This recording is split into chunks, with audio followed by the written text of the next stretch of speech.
Good morning 8 class के प्यारे विद्यार्थियों। आज हम पाठ नंबर 16 पढ़ेंगे। पाठ का नाम है तीज पर्व। तो बेटा पहले इसके गद्यांश के बारे में पढ़ देते हैं जो प्रसंग आता है इसका।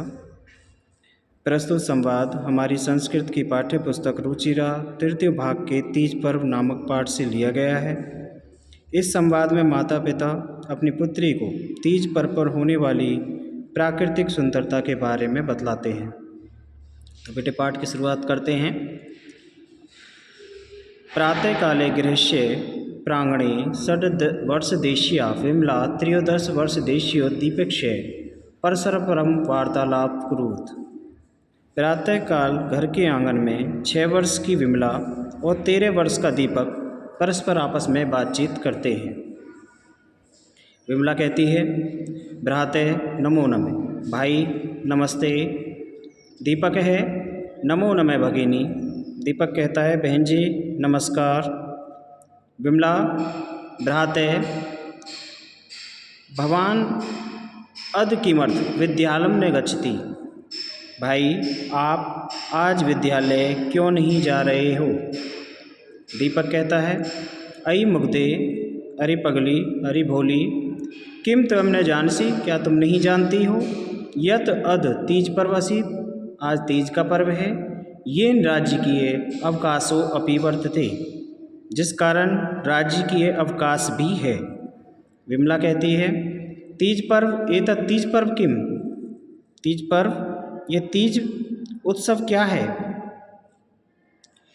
इत्ये धोक्ते पितरो प्रविशत है।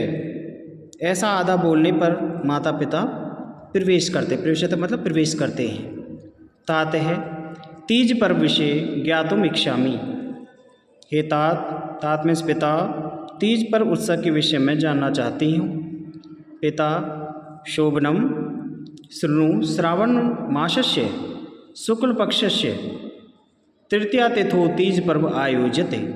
तो उनके पिताजी कहते हैं, अच्छा सुनो, श्रावण मास के शुक्ल पक्ष की तृतीया तिथि को तीज पर्व का आयोजन किया जाता है।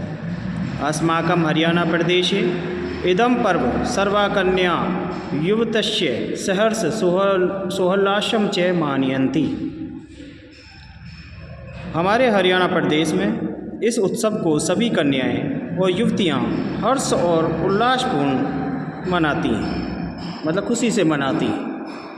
अपि च ग्रीष्मस्य प्रचंडतापेन व्यथिता जना वर्षाया शिखरकणानां शीतलं वातावरणं च अनुभूय नवजीवन लभन्ते। आगे कहते हैं, और भी गर्मी की भयंकर धूप से परेशान लोग वर्षा के जलकणों और शीतल वातावरण का अनुभव करके नवजीवन पाते हैं। मेघान दृष्ट्वा मयूरा नृत्यन्ति। मेघों को देख करके, बादलों को देख करके मोर नाचते हैं।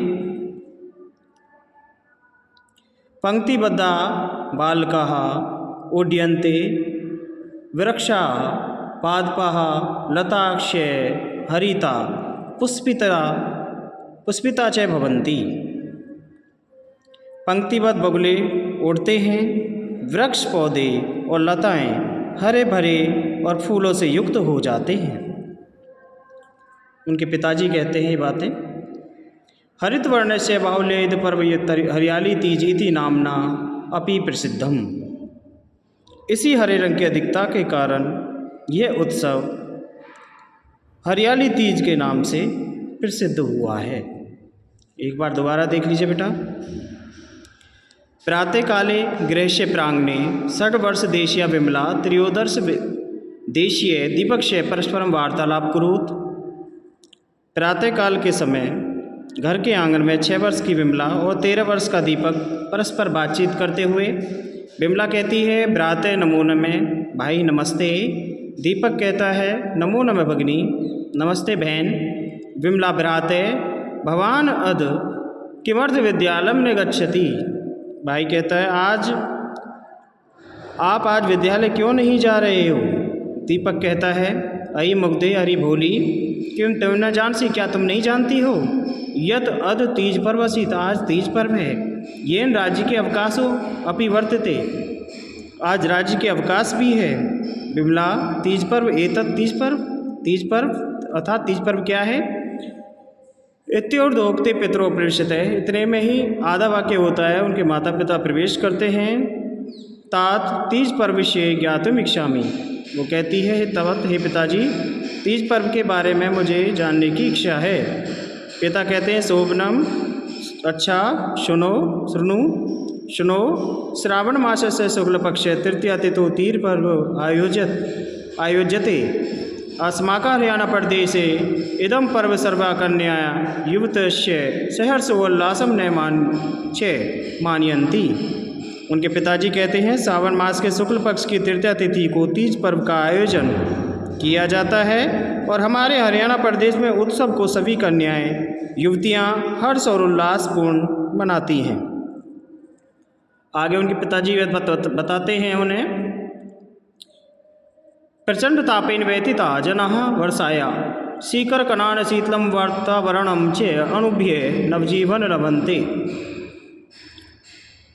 और भी गर्मी की भयंकर धूप से परेशान लोग वर्षा के जलकणों और शीतल वातावरण का अनुभव करके नवजीवन प्राप्त करते हैं। मेघान दृष्ट्वा म्यूरा, म्यूरा होता है मोर, नृत्यन्ति नाचना, मेघों को देख करके मोर नाचते हैं। पंक्तिबद्धा बालका ओड्यन्ते, पंक्तिबद्धा बालका बलाकः उड्यन्ते वृक्षः पादपालताश्च हरिता पुष्पिते च भवन्ति। पंक्तिबद्ध बगुले उड़ते हैं, वृक्ष पौधे और लताएं हरे भरे फूलों से युक्त हो जाते हैं। हरितवर्णस्य बाहुल्यात् इदं पर्व हरियाली तीज इति नामना अभिप्रसिद्धम। हरे रंग की अधिकता के कारण यह उत्सव हरियाली तीज के नाम से प्रसिद्ध हो जाता है। तो बेटा इसे अब आप ध्यान से देख लेना और समझ लेना और याद कर लेना इसे।